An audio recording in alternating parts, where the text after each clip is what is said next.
Nova em Campo Grande, obrigado pela sua companhia, obrigado aos ouvintes da Rádio CBN 93,7. Nós já estamos aqui no estúdio com o Dr. Fernando Chemincuri, que é presidente da Associação dos Magistrados de Mato Grosso do Sul, a AMANSUL, para falar sobre um assunto que vem causando muita polêmica nos últimos dias em todo o Brasil, não só aqui em Mato Grosso do Sul, que é o auxílio moradia, o pagamento do auxílio moradia, não só para os magistrados, mas também para políticos, para membros de tribunais de contas. Isso está sendo muito questionado, dado aí a questão do gasto público, que também é uma questão econômica que vem sendo abordada nos últimos anos, né?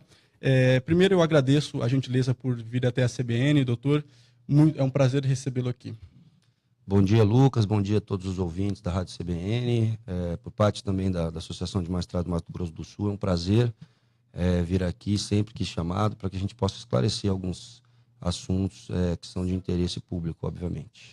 Doutor, afora tudo isso que está sendo discutido no âmbito do STJ, do STF, do auxílio moradia também dos deputados federais, senadores, nós temos aqui, foi divulgado amplamente um dado que o doutor até esclareceu um pouquinho antes da entrevista, eu queria que o doutor esclarecesse um pouco mais de detalhes, né, que é em relação ao auxílio moradia concedidos pelos juízes e desembargadores aqui de Mato Grosso do Sul, do TJMS daqui, no mês de dezembro. Segundo o site do CNJ, o último benefício concedido aos juízes, aos desembargadores, o valor maior foi de R$ 12.188, e o valor menor concedido foi de R$ 6.661.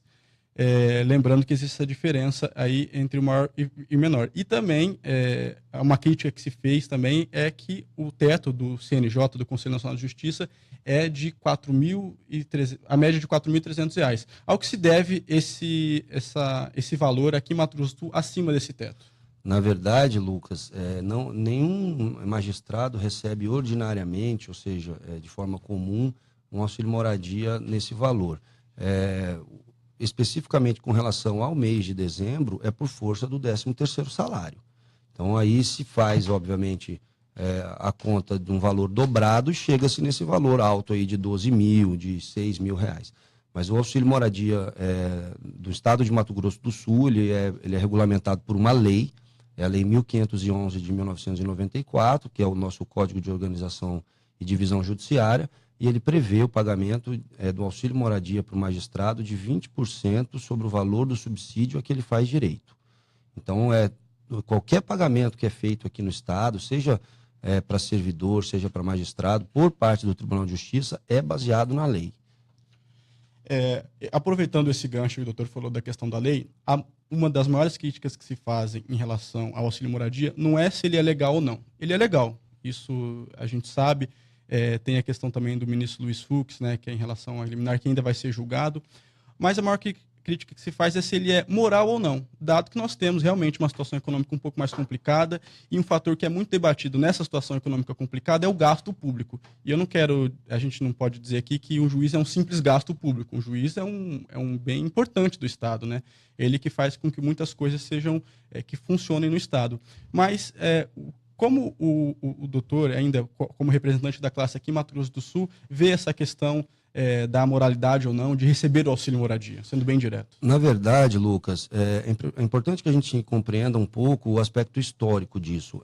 O auxílio moradia, ele é utilizado como, na verdade, um incentivo, uma política remuneratória que se faz para determinadas classes, seja do poder público, seja também da iniciativa privada. Se você pegar alguns coordenadores, por exemplo, de vendas regionais de grandes empresas, diretores de multinacionais, todos eles recebem incentivos das mais variadas ordens, às vezes através de auxílio educação para o filho, às vezes através de fornecimento de moradia.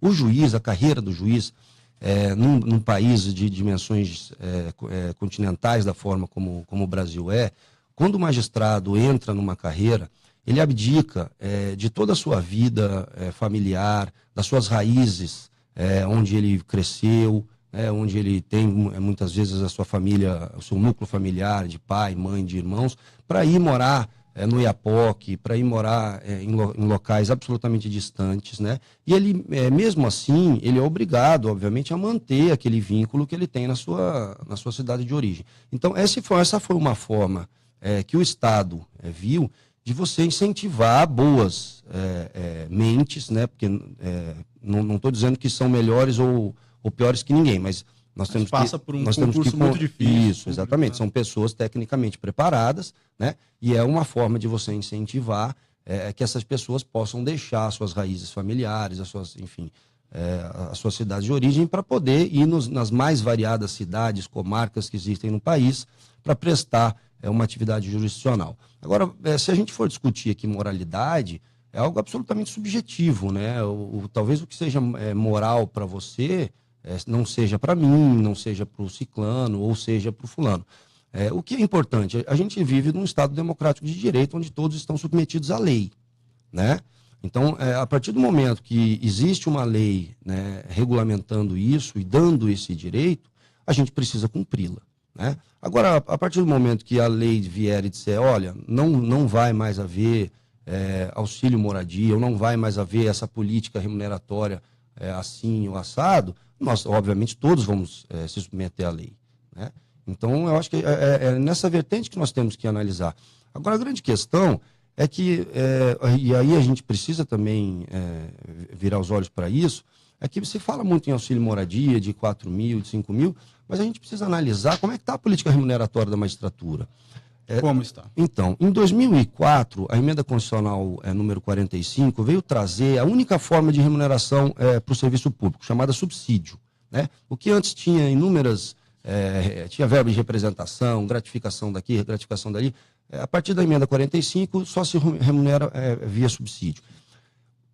E, ao mesmo tempo, o artigo 37, inciso 11 da Constituição Federal garante a todo serviço público, a todo servidor público, uma revisão, né? Uma revisão inflacionária, não é aumento. Ou seja, durante o ano se pega o índice oficial de inflação que houve e aplica no salário, no subsídio do servidor público. De 2005 para 2018, a magistratura possui um déficit de 38% no subsídio conferido pela Constituição Federal.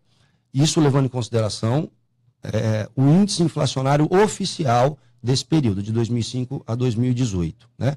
Ou seja, a magistratura vem, ano a ano, perdendo o poder aquisitivo do seu ganho por força de um descumprimento por parte do próprio Estado do que determina a Constituição Federal. E aí, obviamente, vão se criando, né, determinadas rúbricas para poder, de alguma forma ou de outra, fazer com que o juiz possa continuar pagando uma escola particular para o filho dele, que ele possa morar bem. O Estado, você sabe que não nos dá a segurança necessária, né, que deveria dar, e aí por isso a gente precisa, você precisa ter, a gente trabalha com crimes, nós trabalhamos com pessoas, obviamente, enfim, com conflitos de interesse, e a gente precisa ter uma segurança. Então, normalmente se mora em condomínios fechados, o nível, obviamente, de vida acaba sendo muito mais caro, e é importante que o juiz tenha uma remuneração boa para que ele possa ter a independência de julgar, né, e aplicar a lei, seja contra A, seja contra B, independentemente do poder político e econômico que eles tenham. Então, há um certo consenso dentro da magistratura de que esses benefícios vêm a compensar um déficit que eles precisam no reajuste do salário em si. Hoje, na verdade... Porque muita gente fala simplesmente para furar o teto constitucional, e daí configuraria uma espécie de ilegalidade. Na verdade, nenhum juiz visa furar o teto constitucional. Entende, Pelo contrário, né? Aquilo que eu falei, nós somos absolutamente legalistas. Agora, a própria Constituição também garante determinadas verbas de caráter indenizatório que possam ultrapassar aquele teto de R$ 33.400 da Constituição Federal. Então, assim, são verbas que, na verdade, vêm retribuir um gasto que você tem no exercício da função, né? Por exemplo, quando você vai se deslocar de um local para outro com seu veículo para prestar a jurisdição, né, você precisa receber algo por isso, né? Você vai receber uma diária. Isso é uma verba indenizatória, ela não entra no teto. Por quê? Ela visa tão somente ressarcir os gastos que você vai ter pela viagem que você vai fazer a serviço do Estado, né? Entendi.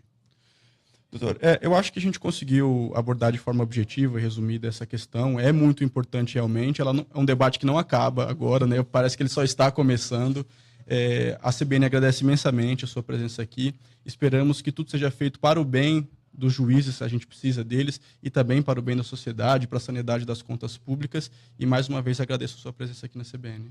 A Associação dos Magistrados do Mato Grosso do Sul que agradece, Lucas, e o que a gente, na verdade, precisa alertar é que as garantias da magistratura, né, um poder judiciário forte e independente, na verdade, são garantias da própria sociedade.